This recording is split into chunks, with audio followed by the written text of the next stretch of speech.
এ, আপনি কি চান বাবা? আপনি যা চান আমি তাই দেব, কিন্তু আপনি দয়া করে আমার আমার সাথ ছেড়ে যাবেন না। অনেক কষ্ট করে আপনাকে পেয়েছি বাবা, অনেক কষ্টে আপনার দেখা পেয়েছি বাবা। দেখা যখন তোকে দিয়েছি, তখন তার বদলে তো আমার কিছু চাই। কি চাই বাবা? তোর মতো একজন যুবকের তাজা মৃতদেহ। আমার এখানে একা সাধনা করতে প্রচন্ড অসুবিধে হচ্ছে। তোকে যদি পাই তাহলে। ও, আপনি কি বলছেন বাবা? আপনি আমাকে মেরে ফেলবেন? দয়া করুন, আমি আপনার ক্ষমতা চাই বাবা। তাহলে আমার ইচ্ছের কি হবে? এই জগতে বিনা স্বার্থে কিছুই পাওয়া যায় না। তুই যদি আমার ইচ্ছে পূরণ করতে না পারিস, তাহলে আমি তোর ইচ্ছে পূরণ করব না। আমাকে কিছুটা সময় দিন বাবা, আমি সব ব্যবস্থা করে দেবো বাবা। আগামী অমাবস্যা পর্যন্ত তোর সময়। দেরি যদি হয় তাহলে কিন্তু তোর সর্বনাশ করে ফেলবো। তোকে পর্যন্ত বাঁচতে দেব না আমি। আমি আপনাকে কথা দিচ্ছি বাবা, আগামী অমাবস্যায় আমি একজন জ্যান্ত তাজা আমার মতো যুবক আপনার কাছে ধরে আনবো বাবা। বেশ বেশ, আমি এখন চললাম।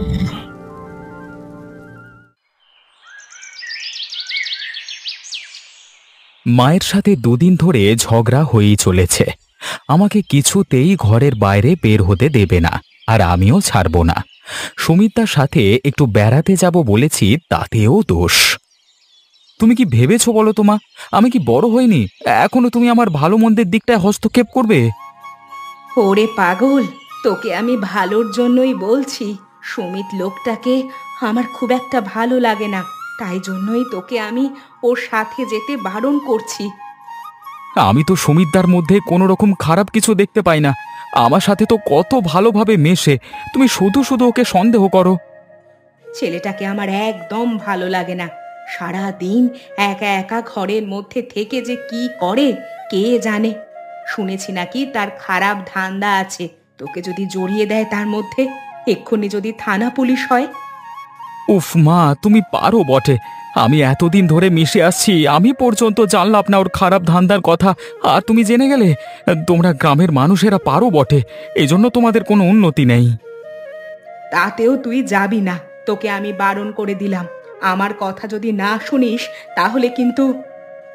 শেষ পর্যন্ত আর কি, চোখের জল দেখিয়ে আমাকে বেঁধে রাখবার চেষ্টা করলো মা, কিন্তু আমিও নাছোড়বান্দা, আমি তো যাবই যাব।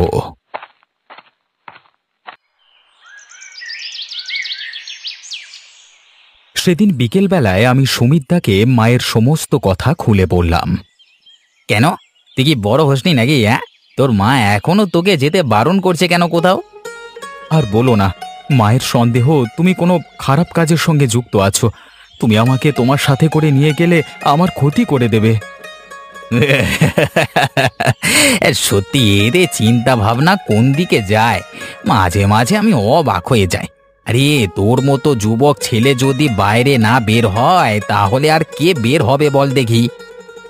তাহলে আমাদের কবে যাওয়া হচ্ছে? চল তাহলে কালকেই বেরিয়ে পড়ি।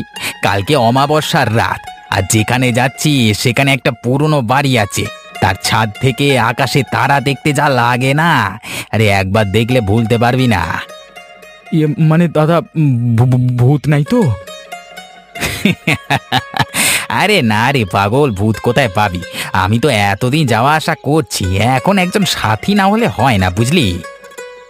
আচ্ছা তাহলে ঠিক আছে, আমি এমনি জিজ্ঞেস করছি, মানে ভূত থাকলে আর কি দেখা হয়ে যেত আর কি।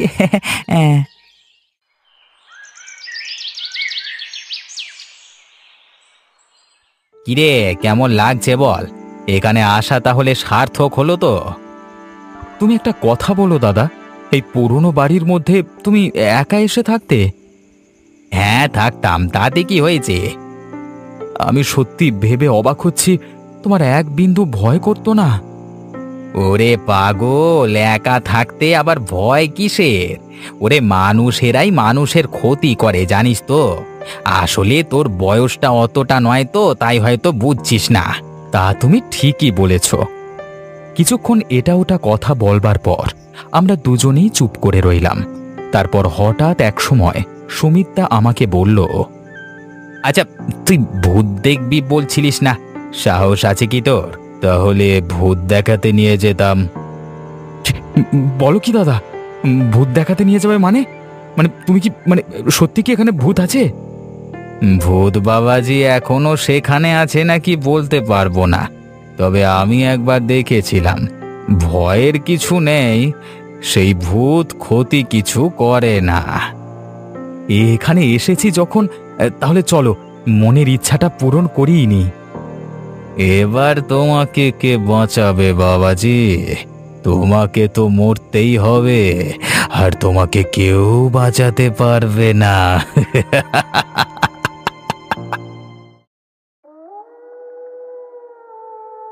রাতে খাওয়া দাওয়ার পর আমরা দুজনে বেরিয়ে পড়লাম। অন্ধকার রাস্তায় অ্যাডভেঞ্চার করতে আমার বেশ ভালো লাগছিল। আর কত দূর দাদা? বেশ অন্ধকারের মধ্যে আমরা চলে এলাম তো। এই তো আর চলে এসেছি। এখানে বেশি কথা বলিস না জানো, যদি মানুষের গলা শুনতে পায় তাহলে কিন্তু ওরা আরো হিংস্র হয়ে ওঠে। তাই নাকি দাদা? তাহলে আর বলছি কি তোকে, তাই আমার সাথে চুপচাপ আয়। কিছুক্ষণ পর আমরা দুজন মিলে একটা খালি জায়গার সামনে এসে দাঁড়ালাম। চতুর্দিকে মরা পোড়ানো কাঠ ছড়ানো আছে। দাদা, এ তো মনে হচ্ছে কোনো শ্মশানের পারে চলে এলাম। হ্যাঁ, শ্মশানের পার। এবার চুপ করে থাক, দেখ কিছুক্ষণ পর আমাদের সামনে কে আসবে। এই কথা বলে কিছুক্ষণ নিজের মনে মনে কি যেন। তুই তাহলে চলে এসেছিস সুমিত? কই আমার খাদ্য কই? আমি তোকে বলেছিলাম একটা জ্যান্ত মানুষের লাশ নিয়ে আসতে, একটা যুবকের দেহ নিয়ে আসতে। কই কই সেই যুবকের দেহ? কই কই কই কই কই?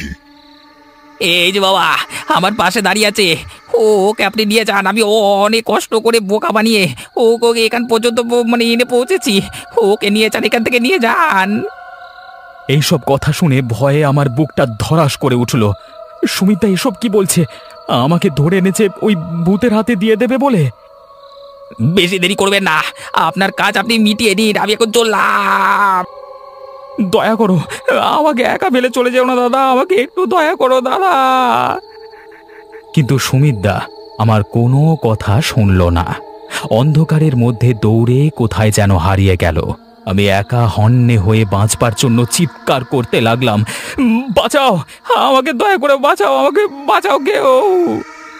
কিন্তু কেউ নেই, আমাকে বাঁচানোর জন্য কেউ এগিয়ে এলো না। সেই ভূত লাল চোখ নিয়ে আমার দিকে হিংস্রভাবে এগিয়ে এলো। কেউ তোকে আমার হাত থেকে বাঁচাতে পারবে না, তোকে আজকে শেষ করে ফেলবো। কেউ তোকে বাঁচাতে পারবে না।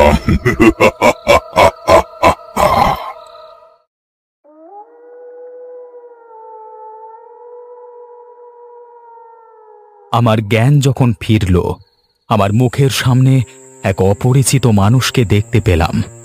বললেন, কি ব্যাপার ভাই, আজকে আমি যদি না থাকতাম তাহলে তো তোমার 16 কলা পূর্ণ হয়ে যেত। এতটুকু বয়সে এত মরবার শখ কেন তোমাদের? আমি কোথায়? আমাকে জোর করে ওই ভূত। এখানকার ব্যাপার স্যাপার তোমরা কিছু জানো না দেখছি। এই সন্ধ্যের পর এখানে বিশেষ কেউ আসে না। আমি এখানে আসতে চাইনি, আমাকে একা ফেলে রেখে পালিয়ে গেল। সে কি তোমার পরিচিত ছিল? তোমাকে কি ইচ্ছে করে এনেছিল নাকি তুমি তাকে জানতে না? আমার পাড়ার একজন দাদা, সেই আমাকে নিয়ে এসেছিল। আমাকে ভূতের হাতে ছেড়ে দিয়ে পালিয়ে গেল। আমি অনেক চিৎকার করলাম আমাকে বাঁচানোর জন্য, কিন্তু আমার কথা শুনল না। বুঝতে পেরেছি, নিশ্চয়ই তোমার দাদা ওই ভুতুড়ে তান্ত্রিকের কথা জানে, তাই জন্যই তোমাকে নিয়ে এসে ওই তান্ত্রিকের হাতে দিতে চেয়েছিল। ভূতের তান্ত্রিক মানে ভূত কি তাহলে? আমি জানি না, হয়তো তুমি সুমিতের কথা বলছো। হ্যাঁ হ্যাঁ, সুমিত দা, আমি ওর কথাই বলছি, কিন্তু আপনি ওকে কিভাবে চেনেন? তাহলে বলি শোনো, তোমাকে যখন আমি উদ্ধার করে এনেছি, তোমার সত্যিটা জানা দরকার। আজ থেকে মাস 6 আগের কথা। প্রচণ্ড ঝড় বৃষ্টি হচ্ছে দিনের বেলা থেকে। আমার বাড়ির উঠানে কয়েকটা মাছ উঠেছে, আমি সেগুলো ধরছি। হঠাৎ করে এক আগন্তুক প্রায় ভিজে আমার বাড়ির উঠানে এসে পৌঁছালো। বলছি কাকা, আমাকে একটু থাকবার জায়গা দেওয়া যাবে? আসলে বৃষ্টিতে ভিজে একেবারে আরে বাবা, তোমার তো দেখছি একেবারে যাতা অবস্থা হয়ে গেছে। তা তোমার বাড়ি কোথায় বাবা? আমি এসেছি কল্যাণপুর থেকে। আপনাদের এই গ্রামের নাম আমি বইয়ে পড়েছি, তাই জন্য এলাম। কিন্তু দেখুন তো, এইভাবে যে প্রাকৃতিক দুর্যোগ শুরু হয়ে যাবে সেটা ভাবতে পারিনি একদম। সে তো বটেই, সে তো বটেই। তুমি ভেতরে চলো বাবা, এইভাবে বৃষ্টিতে ভিজলে তোমার শরীর আরও খারাপ হয়ে যাবে, তখন বেড়াতে আসবার মজাটাই নষ্ট হয়ে যাবে। ছেলেটিকে আমি থাকতে দিলাম, কথায় ব্যবহারে এমনি খুব ভালো, কিন্তু ছেলেটির আসল চরিত্র জানতে পারলাম রাত থেকে। রাতের বেলায় বৃষ্টিটা একটু ধরে এসেছে, আমি ঘরের মধ্যে আছি। খাওয়া দাওয়া শেষে বেশ ঘুম ঘুম আসছে। হঠাৎ করে পাশের ঘর থেকে খুটখাট শব্দ শুনে আমার ঘুমটা হঠাৎ করে ভেঙে গেল। তারপরই বৃষ্টি ভেজা উঠানের ওপর কারোর পায়ের শব্দ শুনতে পেলাম, অনেক দূরে চলে যাচ্ছে। আমি চুপি চুপি ঘর থেকে বেরিয়ে দেখলাম সেই ছেলেটি ঘর থেকে বেরিয়ে যাচ্ছে। কি ব্যাপার, এত রাতের বেলায় ছেলেটি কোথায় যাচ্ছে? একবার পেছু নিয়ে দেখতে হবে তো ব্যাপারটা কি। প্রচণ্ড সন্দেহ জাগলো আমার মনে। আমি চুপি চুপি অন্ধকারে গা মিশিয়ে ছেলেটির পিছু নিলাম। কিছুক্ষণ পর দেখলাম ছেলেটি আমাদের এখানে প্রত্যন্ত ওই শ্মশানের সামনে গিয়ে দাঁড়ালো। ওই শ্মশান কিন্তু খুব কুখ্যাত। আমাদের গ্রামবাসী হিন্দু ভাইয়েরা অনেক বছর হলো ওখানে মরা পোড়ানো বন্ধ করে দিয়েছে, কারণ ওখানে খুব বদমাইশ এক তান্ত্রিকের আত্মা বন্দি করা আছে। কিছুক্ষণ পর আমি দেখলাম ছেলেটি মনে মনে কি সব যেন বলল। তারপরই আমি আড়াল থেকে লক্ষ্য করলাম সামনে সেই তান্ত্রিকের ভূত এসে দাঁড়ালো। দেখা যখন তোকে দিয়েছি, তখন তার বদলে তো আমার কিছু চাই। কি চাই বাবা? তোর মতো একজন যুবকের তাজা মৃতদেহ। আমার এখানে একা সাধনা করতে প্রচন্ড অসুবিধে হচ্ছে, তোকে যদি পাই তাহলে। তাদের কথোপকথন আমি শুনতে পেলাম, কিন্তু কিচ্ছু বললাম না। চুপচাপ সেখান থেকে চলে এলাম। আমি জানতাম আজ হোক বা কদিন পর ওই ছেলে আবার আসবে।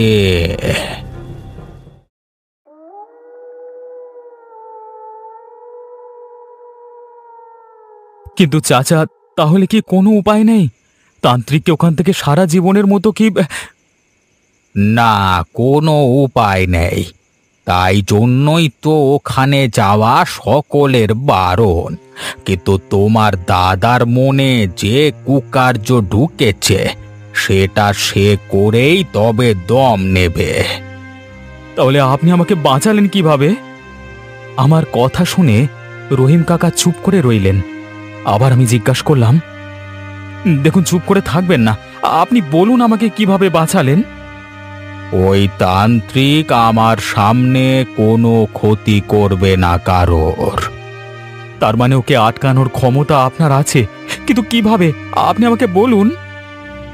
বহু বছর আগে যখন ওই তান্ত্রিক এখানে এসেছিল, তখন আমার ঘরে দাওয়াত দিয়েছিলাম, আমি থাকতে দিয়েছিলাম, আমি আশ্রয় দিয়েছিলাম। তাই আপনাকে কিছু করে না, তাই তো? হ্যাঁ, তাই আমাকে কিছু করে না। তাহলে আপনি এর একটা উপায় খুঁজে বের করুন। সুমিতদা আমার বিশ্বাস নিয়ে খেলা করেছে, আপনি ওর শাস্তি দেবার একটা ব্যবস্থা করুন।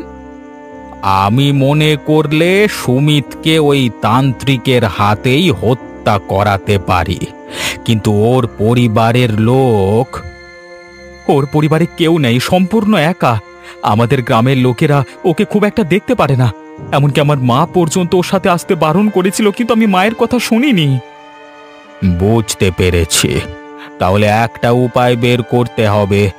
তোমার কি মনে হয় ও কি বাড়ি ফিরে গেছে? না না, এখানেই কোথাও গা ঢাকা দিয়ে আছে, কারণ আমাকে ভূতের হাতে ঠেলে দিয়ে পালিয়ে আসবার সময় ও বলেছিল আবার আসবে। আমার মনে হয় ও নিজের কার্যসিদ্ধি না করে এখান থেকে যাবে না। হ্যাঁ, আমরা যে পুরনো বাড়িতে উঠেছিলাম সেখানে। আমি সব বুঝতে পেরেছি, তবে আজকে রাতে আমার সাথে চলো, একদম ভয় পাবে না। অবশ্যই তান্ত্রিক আমাদের সামনে আসবে, আমি তার সঙ্গে মুখোমুখি কথা বলবো। ঠিক আছে, তবে তাই চলুন। সেই রাতেই ঝড় বৃষ্টির মধ্যে আমরা দুজন মিলে গেলাম সেই শ্মশানের পারে। সেখানে গিয়ে সত্যি আমার খুব ভয় করছিল, গা হাত পা কাঁপছিল। ভয় পেও না, আমি বুঝতে পারছি তোমার অভিজ্ঞতা খুব একটা ভালো হয়নি এখানে, কিন্তু আমার উপর বিশ্বাস রাখো, আমি সব কিছু ঠিক করে দেব। আমি আপনার দিকেই তাকিয়ে আছি, এবার যা করবার আপনি করুন দয়া করে। এরপর রহিম চাচা চোখ বন্ধ করে কি যেন বলল, আমি কিছুই বুঝতে পারলাম না। ফিসফিসিয়ে কিছু কথা বলবার পর হঠাৎ করে সেই ভূত আবার আমাদের সামনে আবির্ভূত হলো। ওই যে আবার এসেছে, ওই যে। কি হে তান্ত্রিক, আমাকে চিনতে পারছো নাকি? আপনি হঠাৎ করে আমাকে ডেকেছেন কেন? আপনার জন্য কি করতে পারি আমি? তুমি আমাকে কথা দিয়েছিলে যে তুমি মানুষের আর কোনো ক্ষতি করবে না, কিন্তু তুমি তো নিজের কথা রাখতে পারছো না, তাহলে কি হবে? আমি কাউকে মারতে চাইনি, আমাকে জোর করা হয়েছিল। আমি সবটাই জানি, কিন্তু জোর করলেও তুমি যে খারাপ মানুষের হয়ে কাজ করবে সেটা তো কোনোদিন ভাবিনি। আবার ভুল হয়ে গেছে, ওই শয়তান ছেলে আবার আমার কাছে আসবে। তুমি পারবে না ওকে শাস্তি দিতে, ওকে শেষ করে দাও, তাহলেই তুমি আরো একটি পুণ্য করতে পারবে। বেশ, আপনি যা বলবেন আমি তাই করব। ওকে আমি সারা জীবনের মতো শেষ করে দেব, কেউ ওকে আমার হাত থেকে বাঁচাতে পারবে না। তুমি এর আগে এই নিরীহ ছেলেকে হত্যা করে যে পাপ করতে চলেছিলে, সেই পাপ থেকে কোনো দিন তুমি মুক্ত হতে পারতে না। আমার ভুল হয়ে গেছে, আমি এই ভুল দ্বিতীয়বার আর করব না, আমাকে ক্ষমা করে দিন।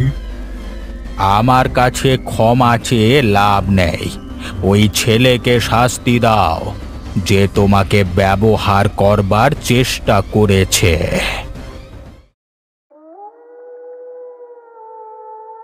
পরদিন রাতে আমি আর রহিম চাচা ঘরের মধ্যে বসে আছি। আমার মনে অনেক কৌতূহলী প্রশ্ন। চাচা, শেষ পর্যন্ত আমরা উদ্ধার হতে পারবো তো? তুমি কোনো চিন্তা করো না, ওই তান্ত্রিকের আত্মা যখন আমাকে কথা দিয়েছে তখন নিশ্চয়ই কিছু না কিছু ব্যবস্থা হবে। জানেন, আমার খুব দুঃখ হচ্ছে। আমার এত কাছের মানুষ আমার সাথে যে এইভাবে বেইমানি করতে পারবে। তুমি এখনো দুনিয়াটাকে ভালোভাবে চেনোনি বাবা। মানুষেরা যে কত বেইমান হতে পারে সেটা তুমি জানো না। এমন সময় অনেক দূর থেকে যেন কোনো এক মানুষের চিৎকার ভেসে এলো।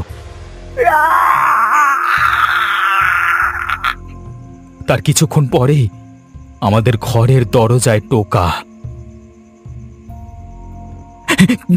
কি ব্যাপার রহিম চাচা, আমাদের দরজায় টোকা দিচ্ছে কে? মনে হচ্ছে সে এসেছে। দাঁড়াও, একবার কথা বলে দেখি। কে দরজার বাইরে? কে? ওই ছেলেকে আমি শেষ করে দিয়েছি, ওর বেঁচে নেই। এখন আপনাদের আর কোনো ভয় নেই।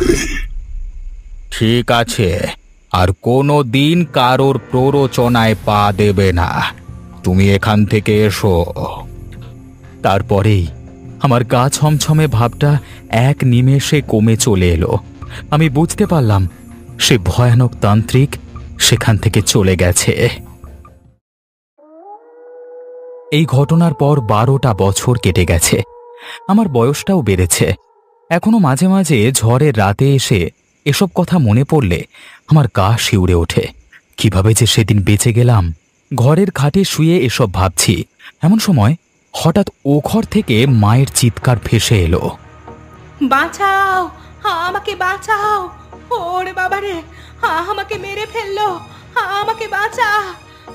আমি লাফিয়ে উঠে দৌড়ে গেলাম মায়ের ঘরের দিকে।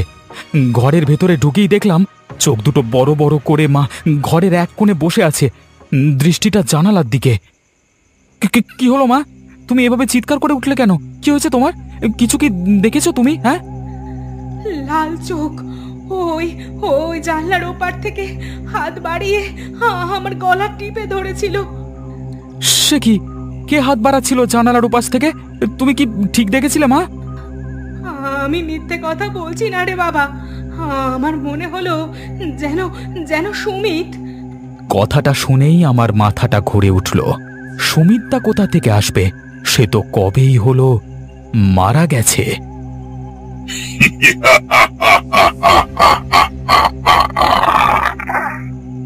এই সময় আমাদের ঘরের চারপাশ থেকে এরকম ভয়ানক অট্টহাসি ভেসে এলো। আমি ভয়ে চমকে উঠলাম। আমি নিশ্চিত এটা সুমিতদার গলা, কিন্তু ও আবার কি করে এখানে ফিরে এলো? ওই দেখ, শুনতে পেলি তুই? আমি মিথ্যে কথা বলি না রে। ওই ওই আমাকে মেরে ফেলবার চেষ্টা করছিল। তুমি ভয় পেও না মা, আমি তো আছি। ও তোমার কোনো ক্ষতি করতে পারবে না, তুমি একদম ভয় পেও না। আমার মন বলছে সুমিতদার আত্মা আবার ফিরে এসেছে। কিন্তু এরকম হঠাৎ করে হচ্ছে কেন বলতো? আমাদের এখানে তো এসব ছিল না। ওকে যে করি হোক আমাকে সাহায্য করতে হবে। আমাকে আবার সেখানে যেতে হবে মা। না বাবা, আমার দিব্যি, তুই একা কোথাও যাবি না। তোর যদি কিছু হয়ে যায় তাহলে আমি কি করে বাঁচবো? তুমি কেঁদো না মা, আমার কিচ্ছু হবে না। কিন্তু আমি যদি এই বিপদের সময় ঘরে চুপ করে বসে থাকি তাহলে আমাদের ক্ষতির হাত থেকে কেউ বাঁচাতে পারবে না। আমাকে কালকেই যেতে হবে। একটা রাত তুমি অন্তত একা সাবধানে থাকো, বাকিটা আমি দেখে নিচ্ছি।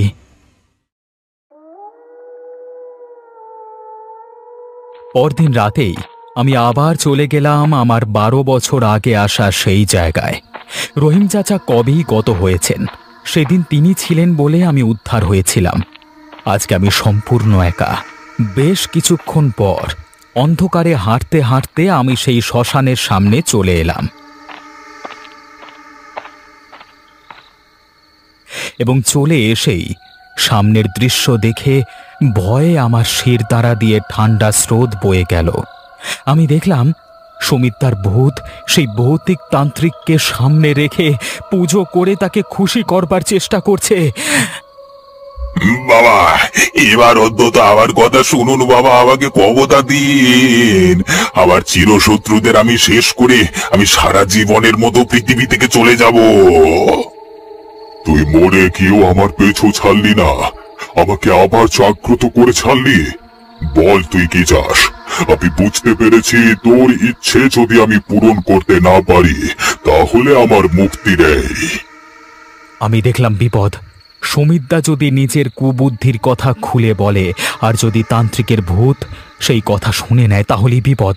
আমি আর থাকতে না পেরে তাদের মাঝখানে বললাম, বাবা আপনি ওর কথা শুনবেন না।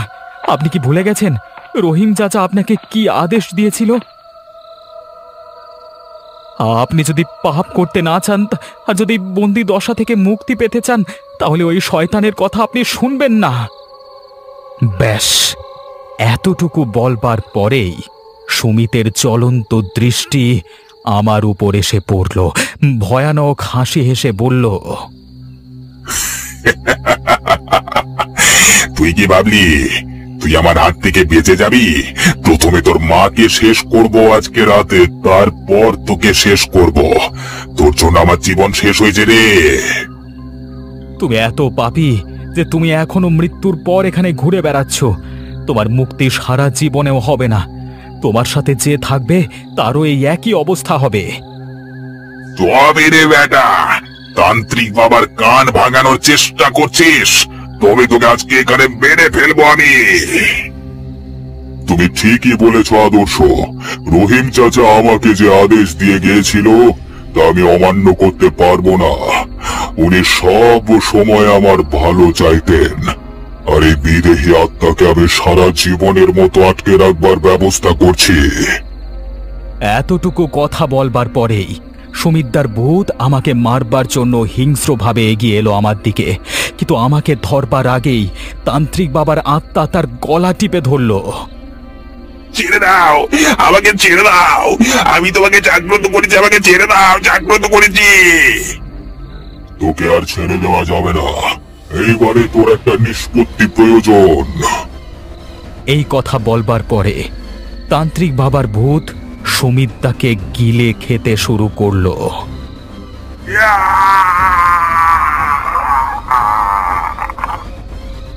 ভয়ানক চিৎকারে চারিদিকে নিস্তব্ধতা ভেঙে গেল। বহুদূর থেকে শেয়ালের দল চিৎকার করে উঠল।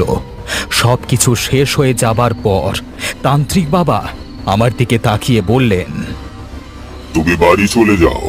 তোমার মা একা হয়তো ভয়ে থাকবেন, চিন্তা নেই। আর কেউ তোমাদের কোনো ক্ষতি করতে পারবে না। আমাকে সান্ত্বনা দিয়ে তান্ত্রিক বাবার ভূত সেখান থেকে উধাও হয়ে গেল। চারিদিক আবার নিস্তব্ধ। না, এখন আমার গা ছমছম করছে না। এই জিনিসটা আগেও হয়েছে। যখন দেখি সবকিছু ঠিক হয়ে গেছে তখন আমার ষষ্ঠ ইন্দ্রিয় আমাকে সংকেত দেয়। যাই দেখি আজকে রাতের মধ্যে বাড়ি ফেরা যায় কিনা।